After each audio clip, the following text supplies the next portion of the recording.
அன்னை தகவல் சேனலில் இன்றைக்கி என்ன பார்க்க போகிறோம் அப்படின்னா, பாரத ஸ்டேட் வங்கி ஸ்டேட் பேங்க் ஆஃப் இந்தியாவில் கால்ஃபர் பண்ணியிருக்காங்க.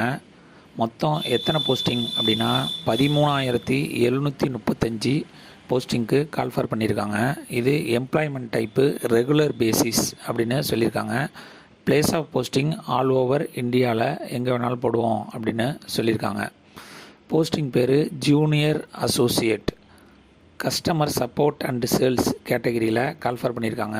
இது கிளரிக்கல் கிரேடு போஸ்டிங் அப்படின்னு சொல்லியிருக்காங்க. சென்னை சர்க்கிளில் எத்தனை போஸ்டிங் அப்படின்னா 340 போஸ்டிங்க்கு கால்ஃபர் பண்ணியிருக்காங்க.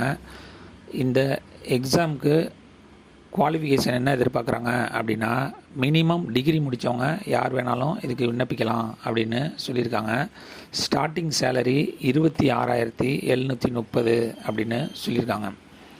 வயது வரம்பு என்ன சொல்லியிருக்காங்க அப்படின்னா, 1/4/2024 அன்னைக்கு 20 வயசுக்கு கீழே இருக்கக்கூடாது, அதே நேரத்தில் 28 வயசுக்கு மேலே இருக்கக்கூடாது அப்படின்னு சொல்லியிருக்காங்க.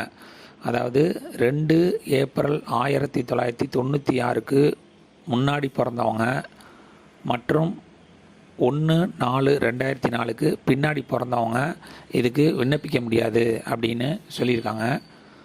ஏஜ் ரிலாக்ஸேஷன் கொடுத்துருக்காங்க. என்னென்ன கேட்டகரிக்கு அப்படின்னா, எஸ்சி எஸ்டியாக இருந்தாங்க அப்படின்னா அவங்களுக்கு 5 இயர்ஸ் ஏஜ் ரிலாக்ஸேஷன் கொடுத்துருக்காங்க. ஓபிசி கேண்டிடேட்டாக இருந்தாங்க அப்படின்னா அவங்களுக்கு 3 இயர்ஸ் ஏஜ் ரிலாக்ஸேஷன் கொடுத்துருக்காங்க. இதுவே ஃபிசிக்கலி சேலஞ்சு ஜென்ரல் மற்றும் எக்கனாமிக்கலி வீக்கர் செக்ஷனாக இருந்தாங்க அப்படின்னா அவங்களுக்கு 10 வருஷம் ஏஜ் ரிலாக்ஸேஷன் கொடுத்துருக்காங்க.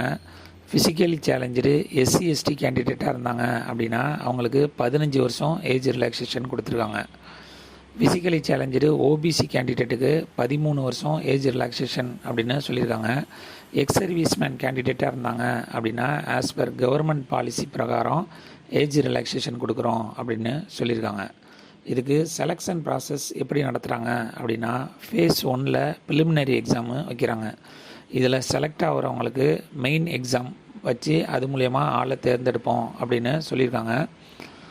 Language of exam for Tamil Nadu peoples English, Hindi, Tamil இந்த 3 லாங்குவேஜ்லேயும் எக்ஸாம் எழுதலாம் அப்படின்னு சொல்லியிருக்காங்க. எக்ஸாமினேஷன் சென்டர் இன் தமிழ்நாட்டில் எங்கெங்கெல்லாம் எக்ஸாமினேஷன் சென்டர் வச்சுருக்காங்க அப்படின்னா, சென்னை, கோயம்புத்தூர், கடலூர், ஈரோடு, கரூர், மதுரை, நாகர்கோயில், நாமக்கல், சேலம், தஞ்சாவூர், திருச்சிராப்பள்ளி, திருநெல்வேலி, வெள்ளூர் மற்றும் விருதுநகர் அப்படின்னு சொல்லியிருக்காங்க. அப்ளிகேஷன் ஃபீஸ் என்ன சொல்லியிருக்காங்க அப்படின்னா, SC ST, ex serviceman, physically challenger கேண்டிடேட்டுக்கு ஆன்லைன் அப்ளிகேஷன் ஃபீஸு கிடையாது. அதர் கேண்டிடேட்டுக்கு 750 ஆன்லைன் எக்ஸாமினேஷன் ஃபீஸு அப்படின்னு சொல்லியிருக்காங்க. இந்த எக்ஸாமுக்கு ஆன்லைன் மூலியமாக மட்டும்தான் விண்ணப்பிக்க முடியும். டிஸ்கிரிப்ஷனில் விண்ணப்பிக்க லிங்க்கு கொடுத்துருக்கேன். விண்ணப்பிக்க கடைசி நாள் 7/1/2025 நைட்டு 11:59 PM அப்படின்னு சொல்லியிருக்காங்க. விண்ணப்பித்து வெற்றி பெற்று பணியில் சேர்க. நன்றி, வணக்கம்.